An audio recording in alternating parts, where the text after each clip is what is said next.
The degree of success you enjoy in your carpet cleaning business is directly related to your ability to continually attract new customers and to keep existing customers buying from you.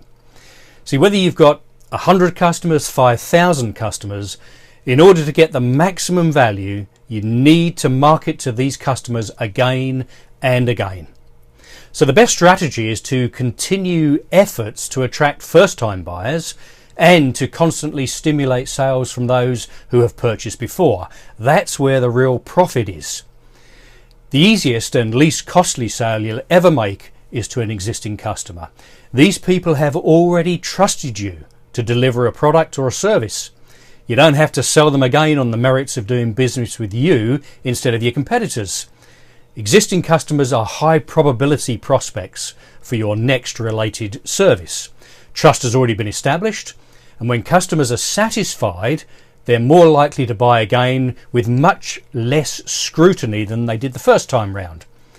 So to capitalize on the true value of your customer list, you need to be aware of how often they are likely to have their carpets cleaned and the average job value.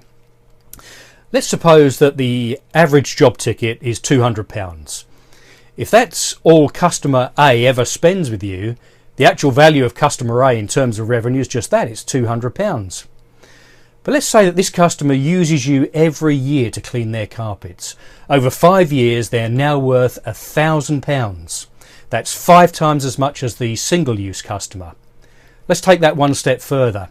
Since that customer is very satisfied, they tell 3 of their friends about you. And as a result, those 3 friends also become 5-year customers. Now our original £200 customer is actually worth £4,000. See, if those 3 newly acquired customers also refer others, well, the cash generation picture gets even brighter, and it all starts with a single £200 ticket. See, that's how CD Club of the Month used to operate.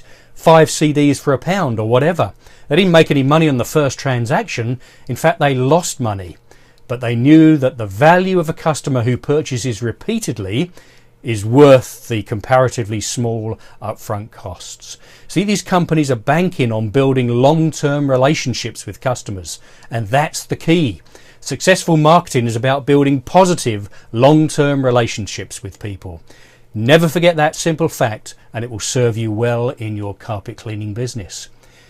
Repeat business is where the true fortune lies. That's why honesty and integrity are so important to the business that wants to grow and flourish. Real profit is generated from subsequent sales beyond the first one. The first sale absorbs most of the costs associated with buying the customer effectively. Therefore, each subsequent sale has a higher percentage of built-in profit than the one before. And it doesn't take long before it's virtually all profit, less of course a little bit of overhead. See, seeing the potential value of cared for customers can help you determine how much you're willing to spend to acquire each new customer. Newer businesses who don't have a sizable business list yet may need to spend a little bit more in order to establish one, some kind of customer base.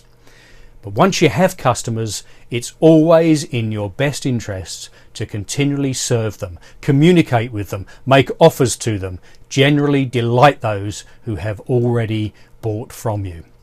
And keep in mind that satisfied customers usually welcome frequent contact from businesses that have delivered superior overall satisfaction in the past.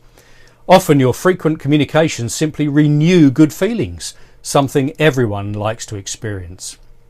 So here's a few ideas for maintaining contact with your customers. You could put in place a system of regular contact where you can mention additional products and services that might be of interest to your customers. Consider using tools of communication like postcards, newsletters, thank you cards, as well as sales letters.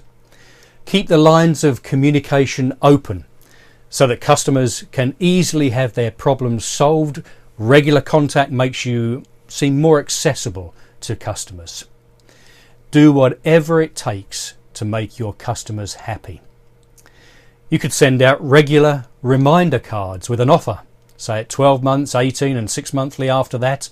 Provide helpful tips or pass along related information that customers may find useful. In one 12-month period, I used over 45 strategies to get new and repeat customers to use my company again for their cleaning. I very much like Dan Kennedy's story about one of his students who was asked what one way would he recommend to get 100 new clients. And his reply was, I don't know one way to get 100 new clients, but I do know 100 ways to get one new client, and I use them all. So do whatever is necessary to stay in your customers' thoughts. The ultimate goal is to be top of mind, that is, be first, perhaps the only source your customer thinks of whenever she needs whatever you provide. And that gives you a tremendous competitive advantage over others and adds considerably to the true value of your business. You've already invested capital and energy to win over customers the first time. Once you've got that customer, it's up to you to keep them.